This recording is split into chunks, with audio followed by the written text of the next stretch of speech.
கோபிச்செட்டிபாளையம் அனைத்து தொகுதி மக்களுக்கும் எனது மதிய வணக்கம். நான் இந்த தடவை கோபியில் யார் நின்னாலும் சரி, யாருக்காகவும் பின்வாங்க போகிறதில்ல, கேரண்டியாக சொல்கிறேன். நான் இந்த தடவை தெளிவாக முன்முனைப்போட அரசியல் களத்தில் கோபி மக்களுக்காக, மக்கள் பணியில் செயல்படுறதுக்காகத்தான் நான் இந்த தடவை அரசியலில் நிற்கிறேன். ஒவ்வொரு துறையிலையும் ஒவ்வொரு வேலைப்பாடுகளும் தொய்வில் தான் இருக்குது.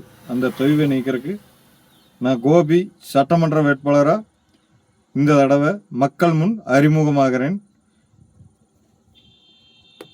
என்றும் மறவாதீர்கள், உங்களுக்கு இழப்பீடு என்று இருக்கிறது. அந்த இழப்பீடை மீண்டும் மீண்டும் ஏற்படுத்திக் கொள்ளாதீர்கள். எந்த ஒரு ஆட்சியிலும் மாற்றம் கிடைக்காது. அப்பேற்பட்ட மாற்றத்தை இந்த ஆட்சியில் நான் கொடுத்துருவேன். என்னால் கொடுக்க முடியும் நம்பிக்கையோடு நான் களத்தில் இறங்குறேன். நன்றி.